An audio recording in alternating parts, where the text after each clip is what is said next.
primeiro, obviamente, parabéns pela classificação. Queria que vocês comentassem sobre a atuação do time hoje, né? Uma vitória com cara de Flamengo. O time se apresentou muito bem, com e sem a bola, em uma noite, inclusive, que a torcida mais uma vez apoiou o time do começo ao fim.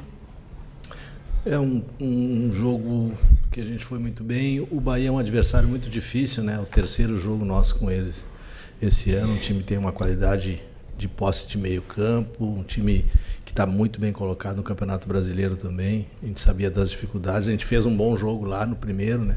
Dentro da estratégia que a gente montou, não dando chances a eles. E na oportunidade que apareceu, a gente fez o nosso gol. Hoje a gente já conseguiu dentro de casa, era o nosso objetivo.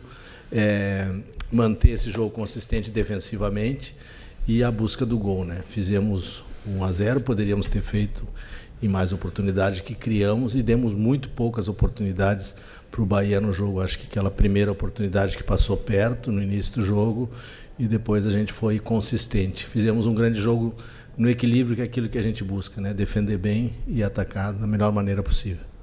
Defender bem, atacar e bolas paradas, defensivas e ofensivas. Quando tu conjuga esses fatores todos, a gente tem um retrato se a equipe jogou bem ou não. Tite Kleber, boa noite, parabéns pela vitória. João Pedro Fragoso, do Jornal Globo. Tite, eu queria te perguntar qual foi a estratégia que vocês pensaram não só para essa partida, mas para a sequência da temporada sem o Pedro, e qual a sua avaliação desse primeiro momento de como a equipe se adaptou a essa estratégia? Obrigado. Nós não fizemos projeção para o restante da competição sem o Pedro. A gente fortalece a quem está e o campo vai falar. Então não está para te antecipar situações, né? Então ela é o desempenho da equipe e a adaptação, sim. E a tua pergunta ela é bastante inteligente nesse aspecto. Como é que se aciona um jogador com características diferentes? Então o BH é de atacar espaço. Até no primeiro tempo era demais. Os dois marcadores eles já estavam marcando a bola de profundidade do que a bola no pé. E no intervalo nós falamos, tem bola que é para ti, BH, no pé, tem hora que ela é de apoio. O Gerson chamou ele e disse, faça a finta, que ela vai entrar para ti também fazer em 2 tempos, porque eles estão dando essa possibilidade. É muito difícil de marcar um jogador que tem essas características do BH, fora o cabeceio que ele tem. Então essa adaptação, para falar que é fácil, mas quando o jogo é sem pensado, com a velocidade que tem no jogo, por vezes essa adaptação ela é necessária, ela é fundamental, ela vai exigir e o campo vai falar. Tite Kleber, boa noite. É Guilherme Xavier, da Trivela. Queria que você explicasse um pouco mais sobre a escolha pelo Everton Araújo. É um menino que ainda está se formando aí nas categorias de base do Flamengo, já está treinando nos profissionais há algum tempo, mas teve sua primeira oportunidade como titular desde o Campeonato Carioca hoje, já numa decisão, e pôde corresponder. Queria que você explicasse a escolha e falasse sobre a atuação dele. Obrigado. Vou deixar para o Kleber falar um pouquinho o que está atrás do pano.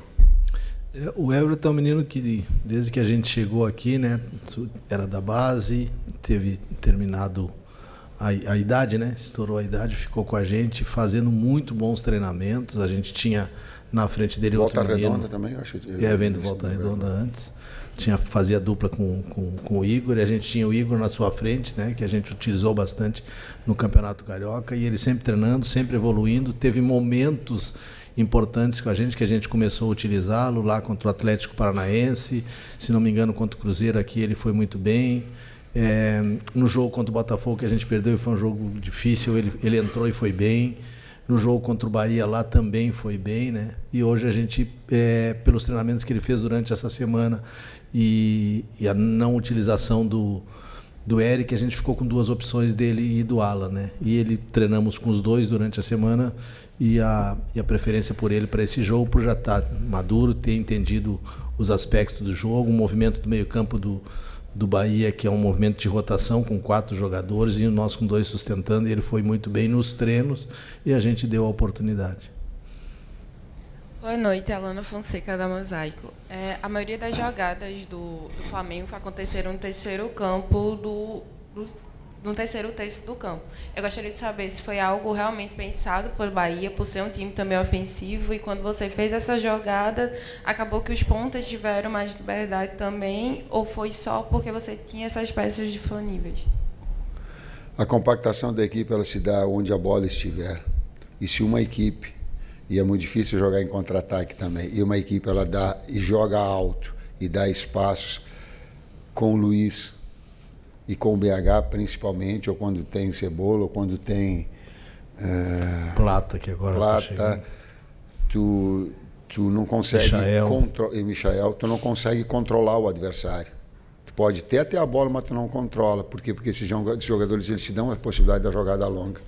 Então o que nós tínhamos? Um jogador de flutuação, que era o Gerson, para ter juntamente com o Arrascaeta a organização, e 2. E aí o adversário vai se mostrar, alguma coisa ele vai te dar. Como precisava sair o Bahia, ele adiantou e nos deu espaço. Tite, Cleber, boa noite, Igor Siqueira do UOL. Bem rápido. Sem o Pedro, o seu titular em condições normais de temperatura, pressão e questões físicas, é Gabigol ou Bruno Henrique? E domingo, sem o Ayrton Lucas suspenso, vocês já vão conseguir colocar o Alexandre? Na resposta anterior, eu respondi essa tua pergunta. O campo fala e não tem adaptação aos jogadores que são do setor. Ganhamos o Carlinhos hoje para o próximo jogo, que não tínhamos hoje, né? Não pode jogar a Copa do Brasil, então tem 3 boas opções. O Alexandre, sim, que o Ayrton está suspenso. Mais, né? a gente tem. E o Alexandre está treinando já está em condições de jogar. Eu não sei mais. Agora a gente vai, como sempre a gente faz nessa corrida, né? Amanhã tratar de recuperar os atletas, trabalhar os atletas que tem que trabalhar, e no sábado, no único treino para o jogo do domingo, fazer a estratégia para o jogo e definir, mas pelo caminho do Alessandro deva ser ele. Né? Quando a gente fala em grupo, eu acrescento, é muito fácil, mas eu dou de novo o bastidor. A direção toda trouxe rapidamente o Gerson e o Fabrício de volta. E eu sei, e aí proporcionou, e eles tiveram toda não é profissionalismo. Profissionalismo tu faz sem amor. Eles tiveram toda a capacidade de virem rápido, de descansarem, para jogar o jogo inteiro. O Varela jogou e viajou mais de 9 horas. Viajou 20 horas. 20? Viajou 20? Porque teve a viagem 20. Até o Brasil, espaço de 2 dias. O Eric, a gente não queria correr o risco de machucar. Porém, muito enxuto, nós falamos com ele, com o doutor, com o preparador físico, digo, faz o aquecimento. Tu está com uma dor pontual, ele está com uma dor pontual, porque jogou 96 minutos? 110 minutos. Uma dor pontual, e prontamente eles tiveram. Eu digo, eu vou falar com vocês depois do aquecimento. Os dois, quando nós conversamos depois do aquecimento, certo? Estou a postos. Sabe, é um pouquinho mais do que a gente fez profissionalismo. É um pouquinho mais. Então, também se agradece aos outros todos que estavam aqui e a esses que se colocam um pouquinho mais à disposição para fazer aquilo que é importante para o grupo todo, para a equipe toda. Professor, aqui Ricardo Neto, Maçã FM, boa noite, professor Cleber, Tite. A gente tem uma cultura no nosso futebol que diz que o goleiro é uma posição de extrema confiança. Geralmente, quando você poupa um time inteiro, você poupa o time inteiro e deixa o goleiro. Você implementou no Flamengo a questão do revezamento, e o Matheus Cunha, mais uma vez, quando foi exigido, muito bem. Uma característica dele também fundamental na distribuição das bolas, tocando, sempre recebendo, sempre dando opção. Eu queria que tu falasse desse equilíbrio entre os dois goleiros, dois grandes goleiros que você tem. Goleiros são funções de segurança, no plural. Os dois são grandes pessoas. Sabe? Os dois são grandes. 2 goleiros grandes, né? E mais a garotada aí surgindo. Esses não esperar um pouquinho, mas 2 goleiros grandes. Tite, Raiza Simplício aqui da Gol Brasil. Eu queria saber de você como é que está a conversa. Você citou que você tem 3 opções no ataque, né? O Bruno Henrique, para o próximo jogo você ganha o Carlinhos, e também tem o Gabigol ali no ataque. Nos últimos dias, algumas notícias de que o Flamengo estava procurando uma opção para o ataque. Saiu lá na Argentina que você chegou a fazer contato com o Benedetto, né, tendo interesse na contratação do Benedetto. Queria saber se o Flamengo, na visão da comissão técnica, precisa de mais um jogador para a posição e se, de fato, houve esse contato com o Benedetto da sua parte. Obrigado pela pergunta, porque assim, nós estamos num momento que tem muita fake news e tem muita informação errada. A informação é mentirosa. E quem disse, mentiu. Não estou dizendo que é mentiroso, mentiu. Eu gostaria de saber o nome da pessoa, até para dar no ar para todo mundo, porque é fácil dizer assim, ó, falaram, e aí todos vocês ficam envolvidos. Aí a imprensa falou, não é a imprensa falou. Então essa matéria disse esportes, e o cara que assinou, a informação, eu quero saber o nome, dá o nome dele. Eu gosto de nominar, sabe por quê? Porque daí ele vai pensar 2 vezes antes de falar. Porque isso não é fácil dizer assim, ó, os técnicos falam, a imprensa disse, aí tu faz assim, bota tudo na mesma coisa. Não, tem que dar o nome do cara. Não é assim? Eu quero dar nome. Mentiroso. É mentira. Não falei, nem conheço o Benedetto. Joguei só contra. Tá? E o campo vai falar para ter essa. Porque essa é a lealdade nossa do trabalho. É de trazer para dentro do campo. É de dar o treinamento possível. Como é que é o nome dele? Júlio Pavone, tu mentiu. E toma a responsabilidade quando tu fala as coisas. Porque senão tu coloca outras pessoas e todo o teu trabalho das outras pessoas da imprensa em jogo. A notícia é mentirosa. Tu mentiu. Júlio Pavone. Boa noite, Tite. Boa noite, Kleber. Boa noite. Primeiro, parabéns, né, pela classificação, pela vitória. Eu queria saber por que você optou em manter o esquema. Na última coletiva você falou que você é um camaleão, falou de algumas das suas valências em relação à troca tática, e você optou por manter tanto no primeiro tempo com o Bruno Henrique, e no segundo tempo, quando o Gabriel entrou, você deixou ele ali mais recuado na função do Arrascaeta, né, ao invés de jogar com 2 centroavantes. Poderia explicar um pouquinho do porquê essa opção no jogo de hoje? Nós temos 2 opções táticas. Uma o Gaio pode jogar atrás no 9 e outra de 9. São as 2 funções dele. Teve uma parte, já estava desgastado o BH, e aí tu joga com o jogador para dentro, traz o Gerson para dentro, que também fazia lado, desgasta. Aí eu tenho um jogador mais cerebral central. Foi assim, eu acho que ele até uma parte no tripé, ele jogou na seleção também, assim pode jogar assim. Aí tu trouxe ele mais para uma faixa central e deixou o Gaio. São as 2 posições, funções, onde ele pode... Eu vejo menos ele jogar ao lado, como ele jogava no Santos, eu não vejo. Essas 2 ele treina e trabalha para ter essas 2 possibilidades. Boa noite, Tite. Kleber, Boa noite. Cícero Mel, da ESPN, dos canais Disney. O Tite, estamos chegando aí na reta final das 3 competições. Copa do Brasil semifinal, Libertadores quartas de final e Campeonato Brasileiro as últimas 13 rodadas. Vem aí esse duelo das 2 maiores torcidas do país, os times de maiores torcidas do país na Copa do Brasil, Flamengo e Corinthians. E os 2 estão disputando as 3 competições. Corinthians, a Copa Sul-Americana, Flamengo e Libertadores. O que você acha que vai projetando esse jogo, que vai pesar? É o momento, Flamengo com muitas lesões, Corinthians com menos. O Flamengo desgastado aí, com tantos jogos, Corinthians também. O que nesse duelo você pode projetar? Quem vai levar vantagem? Em que aspecto de tudo isso que eu falei? Quem chegar mais inteiro, com menos jogadores machucados, você acha que leva uma grande vantagem nesse confronto? Esse é um aspecto. Esse é um dos aspectos, sim. Esse é um dos aspectos. Quando tu tem um jogador e um jogador fresh, ele consegue pensar e traduzir isso nas ações com maior rapidez, com maior naturalidade. Esse é um dos fatores. Vai pesar a confiança, vai pesar o sistema, a coordenação dos movimentos, ter os atletas disponíveis, um conjunto, o momento de cada um, que cada um tiver.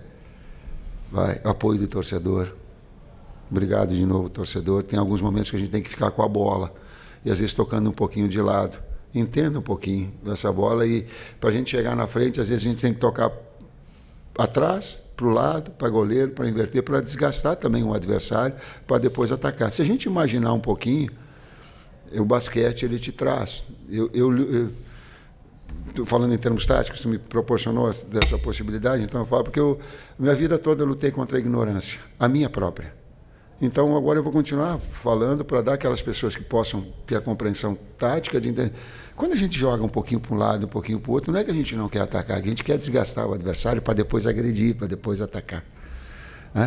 Então, que ele compreenda, às vezes, esse movimento que a gente tem de posse de bola, de rotação, de inverter lado, para que depois atacar. Mas inserir isso tudo para dizer também, nesse aspecto de equilíbrio, ele vai pesar nesses confrontos. Boa noite, professor Tite. Boa noite, Kleber, Bruno Castanha. Primeiro, parabéns pela vitória e pela classificação. Dando os créditos aqui ao canal Falando de Tática, ele trouxe uma informação que o Flamengo demorava 10 segundos, né, por pressão pós-perda, para poder recuperar a posse de bola. Na seleção, você usava muito o termo, né, cara, o Hack 5, para recuperar a bola o mais rápido possível, em 5 segundos. Hoje o Flamengo fez isso, a pressão pós-perda funcionou muito bem, o Flamengo recuperou várias bolas. Daqui para frente, com a chegada de reforços, jogadores se recuperando, vai ser uma tendência do Flamengo tentar recuperar a bola mais rápido e correr menos para trás? Obrigado, professor. Sim. É um dos detalhes do modelo, sim. 5 segundos de loucura, cada um usa.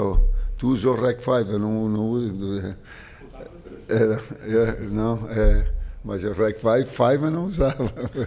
É importante também que isso agora a gente podendo recuperar nos atletas, né? Hoje voltaram 2 atletas importantes, o Arrasca e o Gabi. Agora em seguida a gente já vai ter o Nico de volta, tirando aquelas 3 lesões de mais tempo que a gente teve aí, né? Que perdeu jogadores só para o ano que vem, jogadores importantes. A gente tem a chegada dos novos, a recuperação desses atletas, daqui a pouco a recuperação do Michael. Então a gente vai conseguir, com essas paradas, tem mais 2 paradas de data FIFA, a gente poder dar um descanso para fazer com que o time consiga, mais descansado, mais recuperado, fazer essas pressões que a gente tem como característica de equipe e que conseguiu fazer hoje. Tu usou o 5, mas é Rec 5 que eu usava. É o mesmo. Eu falava Rec 5, tu botou um pouquinho mais de... Um enfeite. Rec 5. Vamos para as 2 últimas aqui. Boa noite, Tite. Boa noite, Kleber. Rodrigo Cerqueira, TV Globo.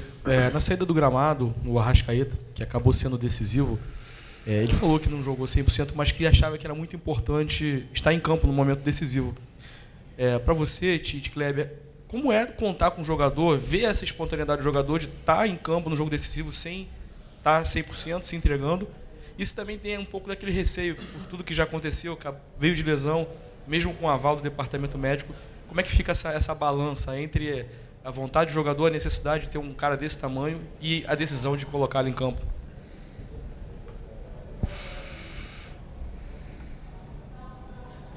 Vamos lá. É importantíssimo, né? Um jogador como o Arrascaeta, um jogador de criação no meio-campo, um jogador experiente, um jogador que tem uma história dentro do clube, que tem uma representatividade dentro do Flamengo, dentro da América, né? Se colocar à disposição, e assim como ele, outros tantos têm se colocado, e o Tite falou isso anteriormente a respeito do Varela e do Eric, né? Do próprio Fabrício e do Geros, que vieram da seleção e se colocaram à disposição.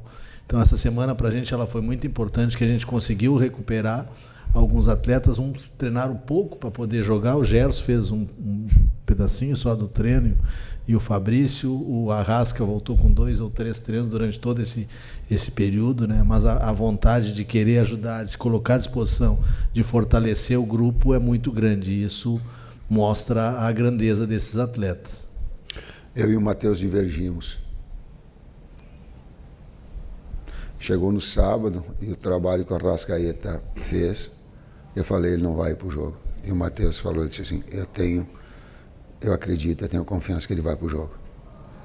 Quando a gente fala em respeito ao clube, quando a gente fala em lealdade, quando a gente fala de outros atributos, eles têm que ser traduzidos em ação. A gente falou dos 4 selecionáveis, a gente está falando do Arrascaeta também. Esse é um jogador que ele simplesmente disse assim, não dá, estou sentindo, não estou sem as melhores condições, não vai. Então, se colocar à disposição, isso é um caráter, é aquele outro aspecto que ele gere, que quando fecha as cortinas ali dentro tem. Esse grupo tem. Última. Tite aqui, Kleber. Oi? Do Arrasca? Do Arrasca, ela foi lesão, né, para ele. Não, hoje não. Hoje foi. Não. Isso. Tite, Kleber, boa noite. Thiago Lima do GE, parabéns pela classificação. Já foi comentado aqui hoje sobre o Everton Araújo, né, um menino que entrou muito bem. E eu queria comentar com vocês sobre outro volante, a gente pode chamar assim, o Léo Ortiz, que para mim fez outra grande partida. Se a gente pegar o acúmulo, né, ele vem fazendo grandes partidas nessa posição. Então eu queria perguntar se você, Tite, ou você, Kleber, se vocês já conversaram com ele, por exemplo, de repente adotar essa nova posição, e que nota vocês dariam para ele hoje? Obrigado. Ele jogou 8, 9 anos na base ali. Ele recebe a bola um pouquinho antes do lance do gol. Nós comentamos no banco e comentamos. Os dois zagueiros abasteçam os dois primeiros meio-campistas, porque eles vão encontrar passe furar-linha para o Gerson e para o Arrascaeta na frente. Ou uma bola. Do zagueiro é mais uma bola de corredor, uma bola de inversão. O lance do gol ele é característico. Ele recebe com um domínio orientado de lado, já dá o primeiro passe, que já pega. Aí o cara intercepta, sobra ele porque ele tem um chip. Ele antevê os movimentos, porque ele tem o domínio da posição. Como ele tem o domínio da posição em função de volante e de zagueiro que ele vem, ele pode jogar nas duas. Aonde vai jogar, eu não sei. Tá certo? O César Sampaio poderia falar. Estou certo, César? Eu era um segundo meio-campista, meio barro, meio tio, mas tu era o capitão. Capitão, tu pode falar de... Tá certo? E como ele está fazendo uma sequência ali, ele está se readaptando ao espaço, né? São espaços diferentes, são ações diferentes. Então o desgaste dele hoje já foi menos, ele conseguiu ir bem todo o jogo, né? Teve muitas ações positivas, tanto na parte defensiva quanto na parte ofensiva. E vai nos ajudar muito nas duas. Tu era volante? Eu joguei com a 10, eu era tipo um Arrascaeta. Assim. É isso, gente. Terminou a entrevista, ele conseguiu terminar a entrevista coletiva. Obrigado, professor. Obrigado, Kleber. Boa noite.